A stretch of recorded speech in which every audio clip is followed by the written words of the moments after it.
دنوں تک روئے. اللہ کرے امتی بھی کبھی کبھی حضور کی یاد میں روئے. ایک تو یہ ہماری محفلیں ہیں نا جن میں مجبور کر دیتا ہے خطیب واعظ نعت خواں، تو مجبوراً بھی سبحان اللہ کہنی پڑتی ہے. کاش کبھی گھر میں بیٹھے بیٹھے بھی دل کرے اور ہم کسی نعت خواں کے دروازے پہ اسپیشل جا کے دستک دیں اور اسے کہیں دل بڑا پریشان ہے، مدینے والے کی کوئی نعت تو سنا. کبھی ایسا بھی ہونا کہ گھر میں پیسے نہ ملنے پہ تو ٹینشن ہوتی ہے اور کوئی مقدمہ آ جائے تو پریشانی ہوتی ہے، لڑائی ہو جائے تو ہوتی ہے. کبھی یوں بھی تو ہونا رات کو ابا جی رو رہے ہوں بستر پہ اور بڑا رو رہے ہوں اور تڑپ کے رو رہے ہوں، بچے آ کے اماں سے پوچھیں کیا مسئلہ ہے ہمارے ابا کو، کوئی پریشانی ہے، کوئی ڈاکٹر کو بلائیں، کوئی دکھ ہے. اماں کہتی ہے جاؤ تمہارے والی بات نہیں. بچے اصرار کر کے کہتے ہیں نہیں اماں بتا تو صحیح مسئلہ کیا ہے. تو اماں ٹھنڈی آہ بھر کے کہتی ہے پتر تمہارے باپ کو نا نبی پاک کا مدینہ یاد آتا ہے جنوں ویکھ کے ٹھردیاں اکھیاں نے تے جنوں ویکھ کے ٹھردا سینہ ہے. ربا تیری ساری خدائی چ ایک ہی تے شہر مدینہ ہے. پیسے جتنے آگے جی نہیں بڑے نے انہاں سٹیو تہاڈی مہربانی. اسی کڈی سمجھدار قوم آ، پہلے آپ ہی کھلاری دینے پھر آپ ہی کٹھی کری دینے. کیسی بات ہے. غوث پاک کی محفل میں لوگ بندے گنتے تھے، توبہ کس کس نے کی. ہماری محفلوں میں لوگ نوٹ گنتے ہیں اور اسپیشل بندے رکھے ہوئے نوٹ گننے کے لیے. بس کریں یار چھوڑ دیں، بڑا ہو گیا یہ کام. ہماری سنیں جی سنیں، اللہ خوش رکھے، اللہ آپ کو خوش رکھے. اور میرے بھائی اللہ جزات سنیں، ہمیں جو کچھ دین نے دے دیا ہے وہ ہماری اوقات سے پہلے ہی بڑا زیادہ ہے. تو یہ نوٹ چھوڑ تو یہ تو بات ہی پیچھے رہ گئی ہے. سانو تخت ہزارے دی لوڑ کی ہے نالے کی لگے شہر بمول دے نال اسی اپنی بال کے سیکنے ہیں. سانو کی لگے کسی اور دے نال. یہ چھوڑ دیں یہ کام، یہ کوئی اتنا مناسب نہیں لگتا.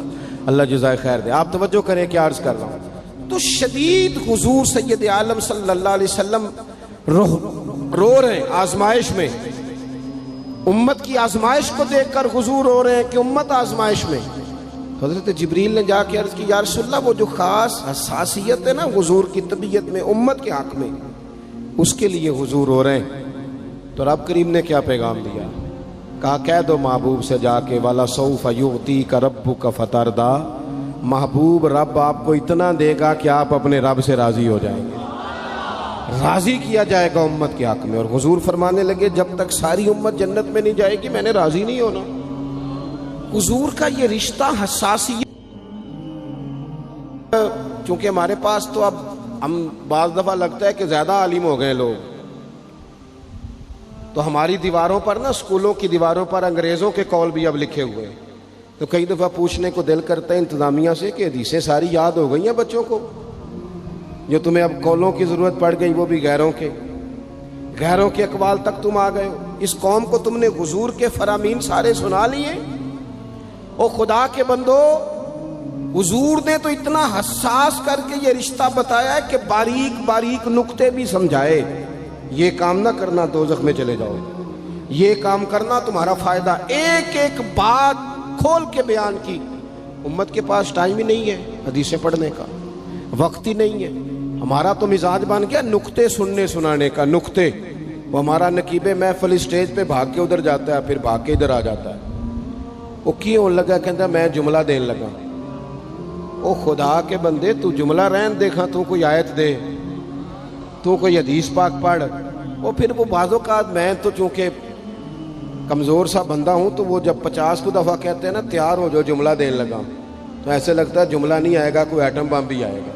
بھائی تو دے دے جو تو نے دینا. اتنا پریشان تو کس بات کا ہو گیا. اور پھر سارے کہہ رہے ہیں جتنے آئے نقیب نعت خواں خطیب سب کہہ رہے ہیں سارا قرآن حضور کی تعریف ہے. تو پھر پڑھنا چاہ رہا ہے تو بھی تو پڑھ کوئی بھی نہیں رہا، کہی جا رہا ہے. اپنی زندگی کے اندر حضور نے جو ہمیں اسباق دیے، جمعے والے دن ٹائم پہ مسجد جایا کرو. مولوی نکمہ بھی ہو نا میری طرح کا، آپ وقت پہ جائیں گے تو وہ جلد تیاری شروع کر دے گا. آپ آخری 10 منٹ جاتے ہیں تو وہ کیا مولانا دیواروں کو تقریر سنائیں؟ تیاری کریں، حضور کے فرامین سنیں. اور نبی پاک صلی اللہ علیہ وسلم نے جہاں جہاں ہمیں اسباق پڑھائے ہیں وہ اس رشتے کی حساسیت کو دیکھیں.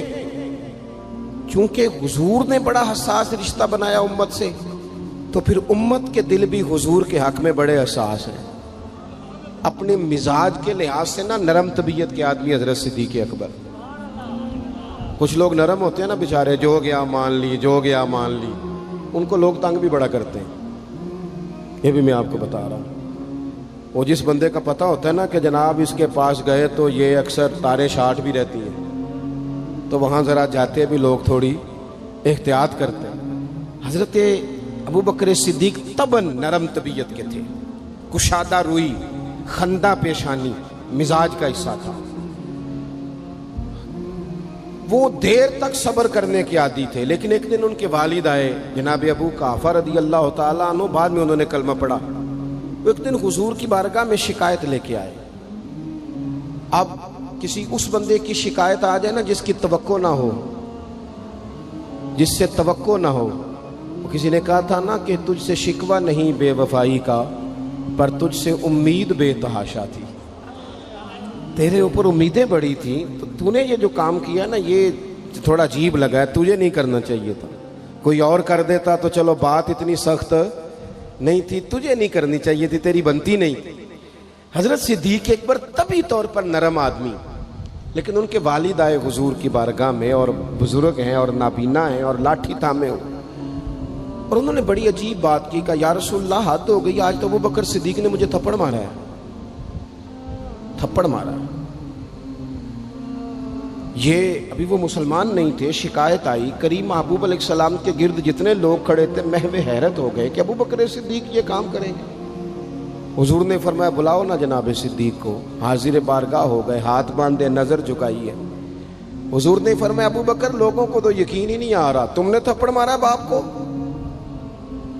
خاموش کھڑے، خاموش۔ کریم نے فرمایا ابو بکر سن رہے ہو میں نے کیا کہا، باپ کو مارا ہے؟ چپ کھڑے۔ تیسری دفعہ حضور نے فرمایا بولتے کیوں نہیں؟ انہوں نے نا گردن اٹھائی، آنسو ٹپ ٹپ داڑھی پہ گر رہے، رو کے عرض کرنے لگے یا رسول اللہ باپ سے کہیں خنجر لے کے میرا گلا کاٹ دے، میں سی نہیں کروں گا، پر اس نے نا آج آپ کے بارے میں بات کی ہے، آپ کی شان اقدس کے بارے میں کچا جملہ بولا ہے، آپ کے بارے میں کمزور بات کی ہے۔ یا رسول اللہ میں سارا کچھ سہ سکتا ہوں، پر آپ کا اور میرا رشتہ، حضور آپ کی اور میری بات، تن تندور تے ہڈیاں بالن، اسی ہاواں نال تپایا، کپ کپ مکیاں پیڑے کیتے، اتوں عشق پلیتھن لایا، تن دا سالن تے من دی ہانڈی، لون صبر دا پایا، غلام فریدہ میں ساری تیری، تینوں وجہ یقین نہیں آیا؟ فرمانے لگے، عرض کرنے لگے یا رسول اللہ صلی اللہ علیہ وسلم انہوں نے آپ کے بارے میں بات کی ہے، شکر کرے میرے ہاتھ میں تلوار نہیں تھی، ورنہ میں باپ کا سر کاٹ دیتا، اس لیے کہ ہر چیز برداشت ہے، محبوب کی شان کے بارے میں کوئی بات کرے یہ امت کو برداشت نہیں ہوتی، ہم یہ کیسے قبول کریں، کیسے اس بات کو قبول کریں؟ عزیز بھائی اس رشتے میں حساسیت، آپ دیکھیں صحابہ نا اس حساسیت، اور صرف ناموس رسالت کے مسئلے میں نہیں، ہر مسئلے میں وہ حضور کے حق میں حساس